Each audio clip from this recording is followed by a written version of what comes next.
Olá pessoal, que bom podermos estar mais uma semana, mais uma vez juntos aqui no nosso Momento PIB, esse novo tempo de celebrações virtuais, online, mas que nós queremos fazer que seja o nosso momento, nós queremos fazer com que seja o nosso tempo juntos durante a semana, de maneira breve, de maneira bem sucinta, mas profunda, e que seja de alguma forma para você impactante na sua semana, no seu tempo, na sua jornada. Nós estaremos dando sequência à nossa série de mensagens, dando sequência à nossa jornada pelas epístolas joaninas. Nós teremos o nosso momento de louvor, o nosso tempo de oração e o nosso tempo de partilha. Por isso, eu gostaria de convidar você nesse instante a fechar os seus olhos, acalmar o teu coração, parar o que você está fazendo, se assentar na sua cama, no seu sofá, na sua cadeira, acalmar o seu coração, para que a gente possa se sintonizar nesse momento. Que seja um momento, que seja um tempo. Oremos. Senhor, que a Tua graça esteja sobre nós, sobre todos e todas que vão nos acompanhar aqui agora ao vivo, aqueles que vão assistir algum dia das suas vidas, em algum dia, algum momento, como eles estiverem, aonde eles estiverem, que a Tua paz e a Tua palavra fale aos corações de maneira profunda e verdadeira. É a nossa oração em nome de Jesus. Amém. Amém. Nós teremos o nosso tempo de partilha, vai estar já aparecendo aqui embaixo o número da conta da igreja, o CNPJ da igreja, aquela forma que você já conhece, o QR Code do PicPay da igreja, o Pix da igreja é o CNPJ que aparece para você na tela aí. Então você faz a sua partilha, generosa, voluntária, fraternal. O que eu preciso sempre lembrar, trazendo sempre à memória, que nós precisamos da contribuição de todos e todas que são abençoados pela PIB e que se sentem parte dessa comunidade e dizem assim, eu quero ajudar, eu quero fazer parte, eu quero fazer parte desse projeto de regularizar o templo, eu quero fazer parte dos demais projetos que a PIB tem, eu quero fazer parte do sustento dessa comunidade que me abençoa tanto, essa comunidade que chegou na minha vida e mudou a minha vida e tem mudado a minha vida. É a sua forma de agradecer a Deus, é a sua forma de honrar a Deus, é a sua forma de fazer parte do que Deus está fazendo e agradecer a Ele. Por isso, toda partilha que você for fazer, faça com alegria no teu coração, faça com gratidão e generosidade. E esse é o coração que Deus espera daqueles que partilham, dos que são generosos e generosas. Alegria em repartir. A minha oração é que você tenha essa alegria no repartir o pão, de partilhar o que você tem recebido do Senhor. Que a mão dele esteja sobre a tua casa, que a mão dele esteja sobre a vida de todos vocês que partilham aqui na PIB, e os que não têm condição de partilhar, que vocês sejam abençoados pela partilha dos outros, para que você também tenha e que chegue para você e que não falte jamais o pão na tua mesa. Deus abençoe todas as nossas famílias, todas pertencentes à nossa comunidade, que a graça esteja sobre todos e todas, em nome de Jesus. Amém. Nós vamos agora para o nosso momento de louvor, nosso momento de adoração. Lembrando que os números estão aí na tela, o QR Code, o número da conta. E se você quiser fazer a partilha presencialmente, e aí não é só a partilha, é a entrega de doação para o nosso Bazar PIB e também a entrega dos itens da cesta básica. Nós precisamos muito que os irmãos não deixem de contribuir para a cesta básica. Por quê? Porque essas cestas abençoam algumas famílias que a nossa comunidade assiste. Então isso tem sido fundamental para que a gente não deixe de ajudar essas pessoas. Então procure a diaconia, o irmão Davi, o telefone dele está lá no grupo do WhatsApp da igreja. Basta você entrar em contato com ele para agendar a sua entrega ali na nossa sede. Tá ok? Vamos ao nosso louvor, depois eu volto com a nossa reflexão no nosso Momento PIB. Deus abençoe a todos.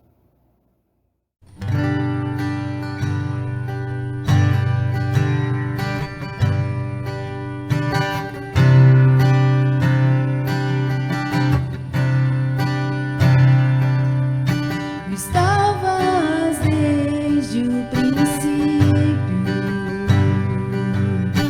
eterno tu és, Senhor. Criaste do nada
se não entregar-te, ó Deus, o meu coração.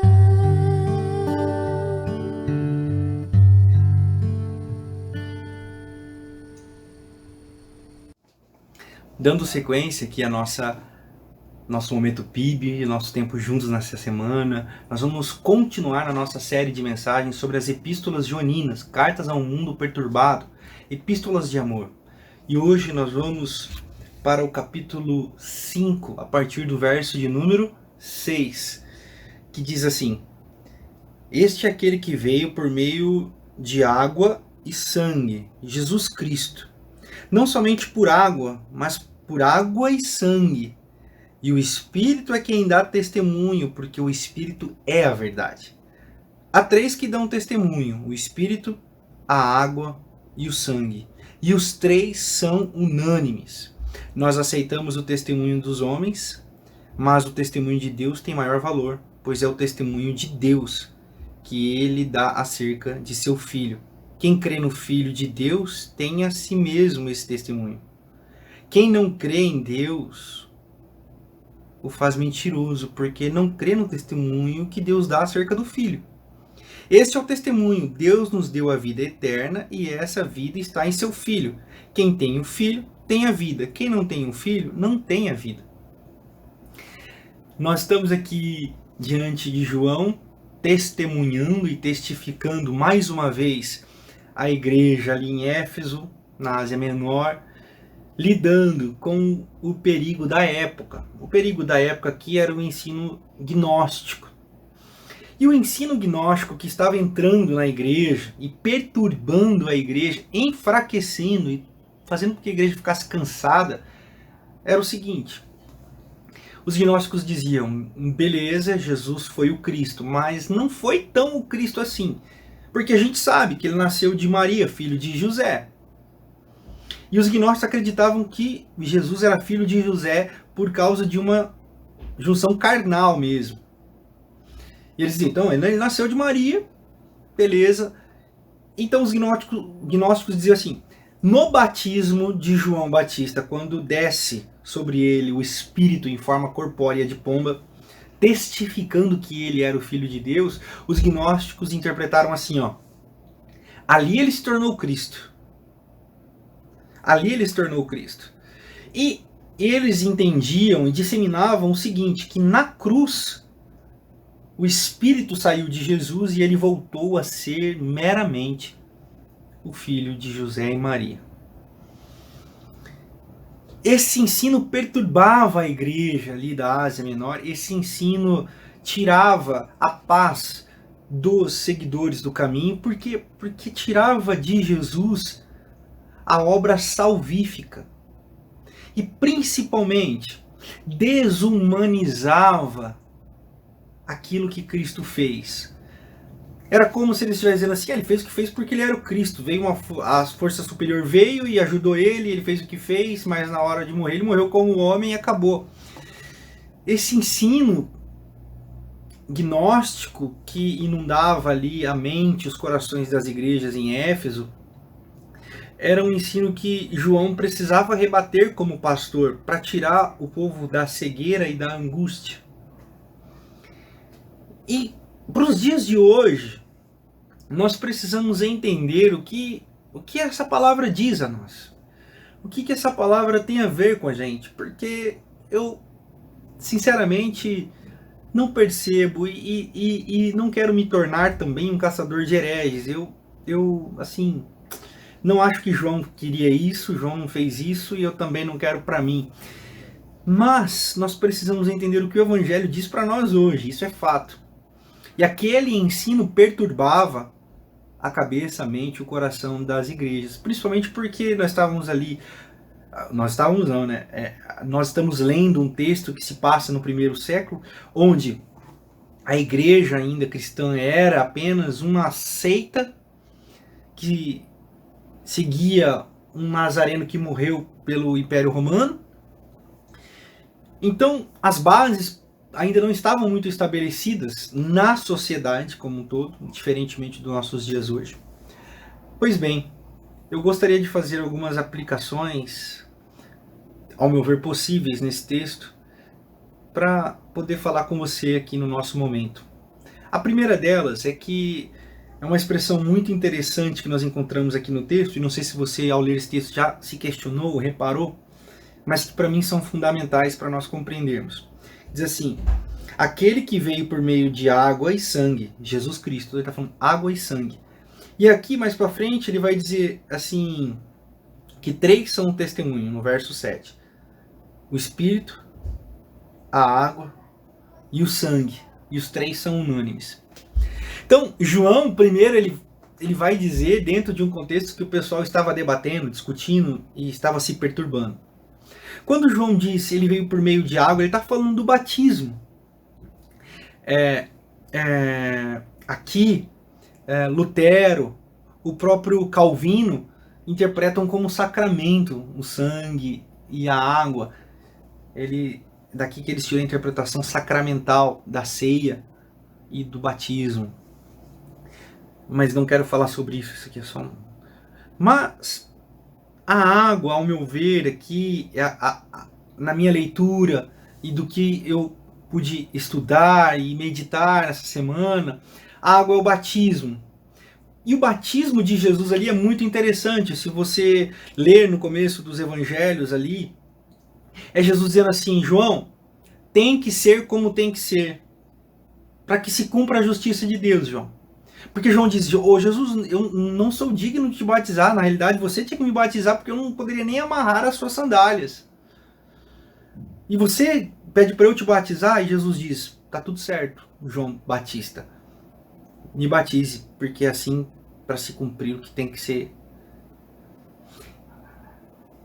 Essa identificação de Jesus com os pecadores, porque para quem quer o batismo? Arrependam-se, João dizia, arrependam-se, arrependam-se vocês, raça de víboras, arrependam vocês, ó pecadores, porque o reino de Deus está próximo. O batismo então era para os pecadores, mas Jesus era um homem sem pecado, Jesus era o Filho de Deus, o homem que veio de forma plena, é o Deus tabernaculado de forma plena. Então ele estava se arrependendo do quê? Do que Jesus estava se arrependendo? Do que ele dizia que então que ele precisava se arrepender, se ele precisava ser batizado? Não. O batismo, para se cumprir a justiça e a vontade de Deus, era a identificação de Jesus com o nosso pecado. A identificação de Jesus com a nossa identidade pecadora. Então, quando João escreve à igreja em Éfeso, perturbada por ensinos gnósticos, ele está dizendo assim: não, o nosso Jesus, ele se batizou não para que o Espírito descesse sobre ele, para que ele se tornasse um Cristo, para que ele se tornasse um ser de nível superior. Ele se batizou e as águas acontecem na vida de Jesus para se identificar com o nosso pecado, com o nosso estado de pecado. João está escrevendo assim: Jesus se identificou com a nossa condição de Adão. Jesus se identificou com a nossa condição de pecadores. Porque ele se fez pecador para a propiciação dos nossos pecados. A saber, Cristo Jesus morreu por causa dos nossos pecados. É o que diz o texto sagrado. Então, quando João diz a água dá testemunho não de que Cristo se tornou o Cristo no batismo. A água dá testemunho que Cristo se tornou igual eu e você, irmão. Igual eu e você. Hebreus capítulo 4 diz que nós não temos um sumo sacerdote que não seja capaz de se compadecer das nossas angústias, das nossas dificuldades. Jesus tem essa identificação. Então Jesus, plenamente humano, se identifica com a nossa condição de pecador. Então a água dá esse testemunho. A água dá esse ensinamento. Por isso que quando nós nos batizamos, nós não temos os nossos pecados purificados pela água. Nós não temos os nossos pecados purificados pelas mãos de quem nos batiza. Nós não temos, porque as águas não salvam ninguém. As águas não transformam a vida de ninguém. As águas batismais Não tem poder. Você pode se batizar no Rio Jordão, que você vai continuar sendo quem você é. As águas batismais, ou o rito do batismo, eles nos identificam com aquilo que Jesus se identificou ao ser batizado. Pastor, o que o senhor está querendo dizer? Eu estou querendo dizer que quando nós nos batizamos, nós nos identificamos com o que Jesus se identificou. Se Jesus se identificou com os nossos pecados, com a nossa condição de pecador, ao nos batizarmos, nós reconhecemos a nossa condição em Jesus. Porque quando nós somos batizados, nós somos mergulhados. Daí vem a palavra batismo, imersão. Nós somos mergulhados. Mergulhados no quê? Mergulhados na nossa condição. E quando surgimos para uma nova condição. Agora uma nova vida em Cristo, porque nós continuamos nos identificando com Cristo. Se Ele se identificou conosco no nosso pecado, nós nos identificamos com Ele na morte e no ressurgir para uma nova vida. Romanos capítulo 6, a partir do verso 1. Então a água dá esse testemunho. E João está escrevendo essa carta para essa igreja que precisava entender. Assim como nós hoje, como igreja, precisamos entender que Cristo se identificou com o nosso pecado, para que a gente pudesse se identificar com Ele no nosso pecado, para termos a vida que Ele nos deu. É necessário nós reconhecermos o nosso pecado, é necessário nós reconhecermos a nossa condição, é necessário. A água dá testemunho porque é necessário que eu e você olhemos para dentro de nós e precisamos pedir perdão. Pedir perdão, falar, misericórdia, Senhor, me perdoa. Misericórdia significa cordas de amor. Senhor, lance as suas cordas de amor para mim. Me perdoe.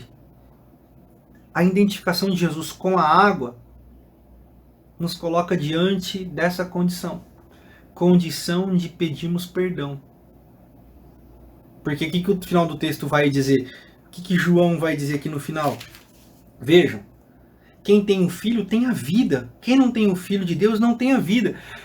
João não está dizendo assim, ó, você vai para os quintos dos infernos, você que não pensa assim, que você não crê assim, você que é de outra religião.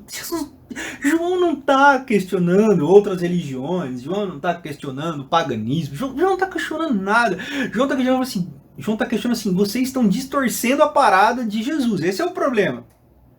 Por isso que no começo eu disse, eu não quero ser um caçador de herege, eu não estou aqui para ser caçador de herege, porque eu acho que João também não estava preocupado com isso.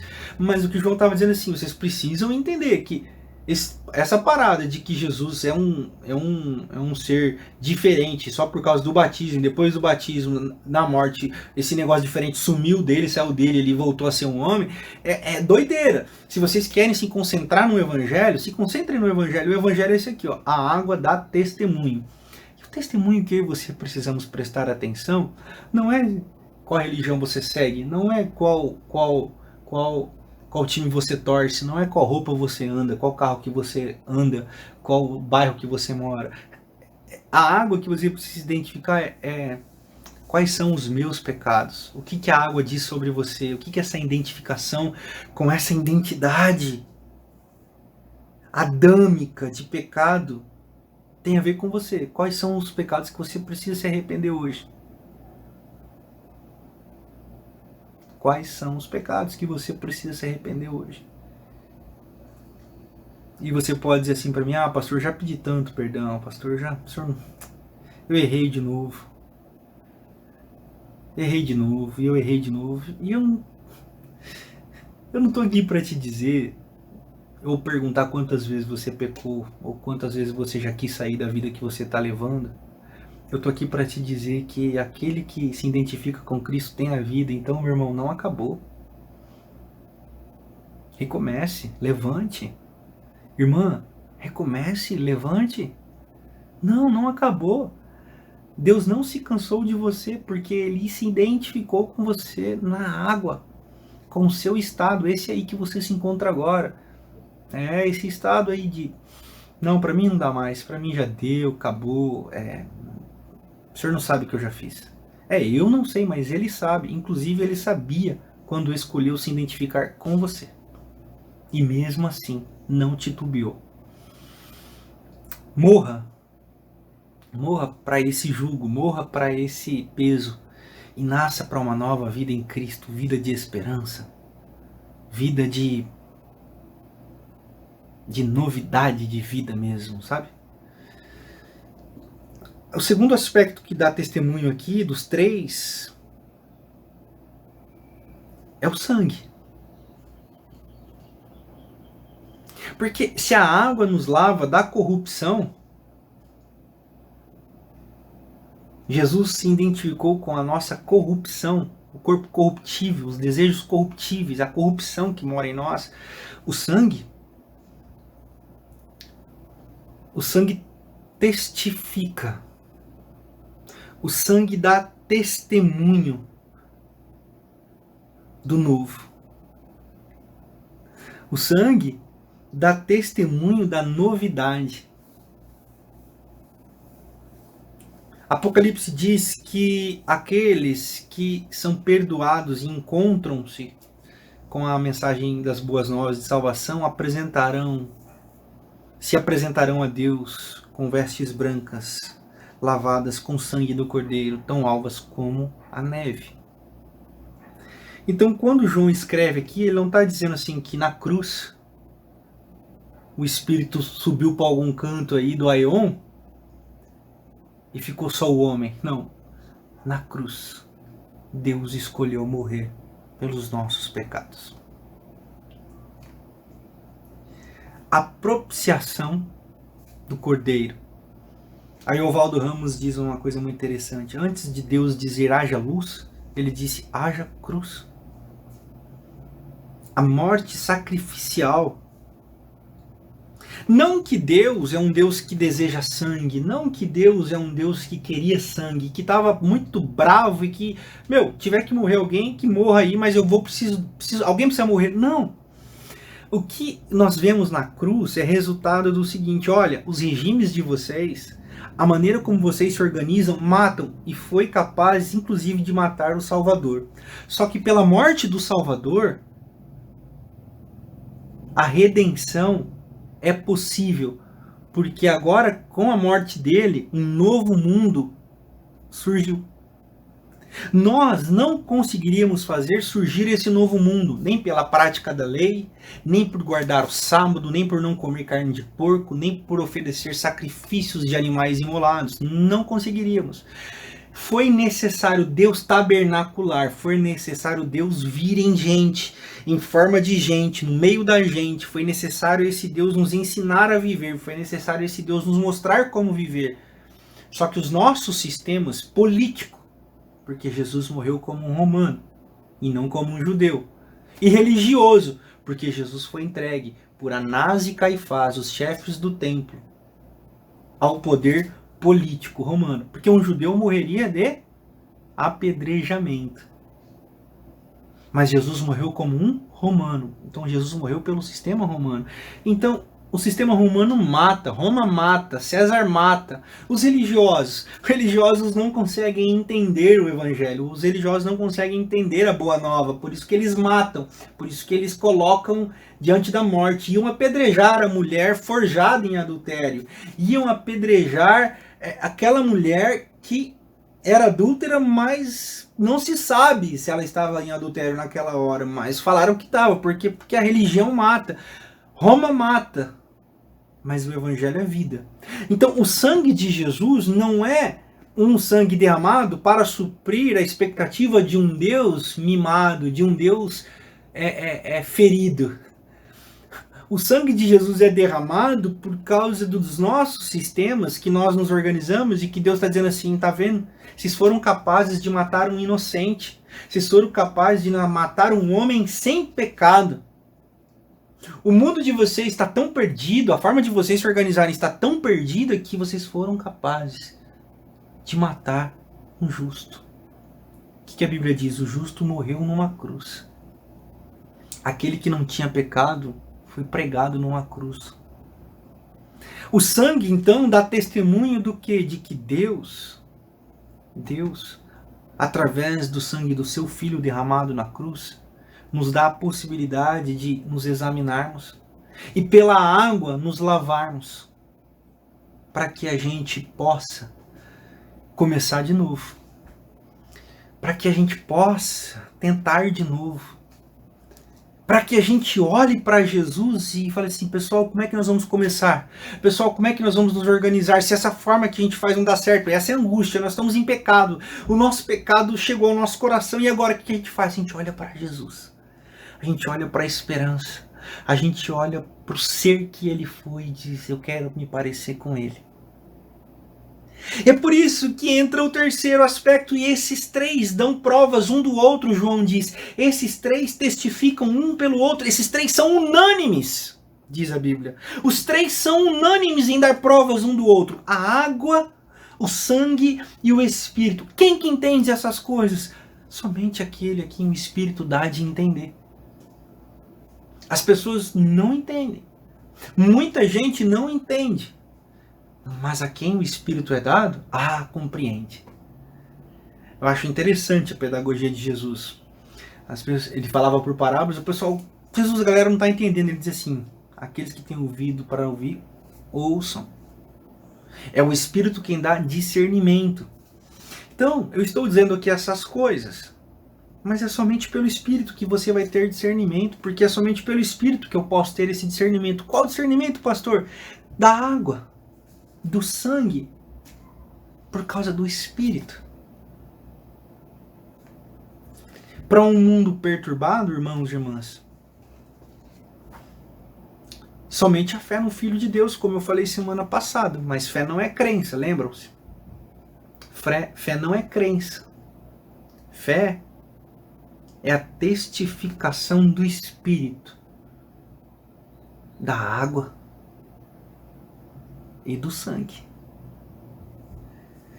Por isso, no dia de hoje, eu quero convidar você a meditar nisso.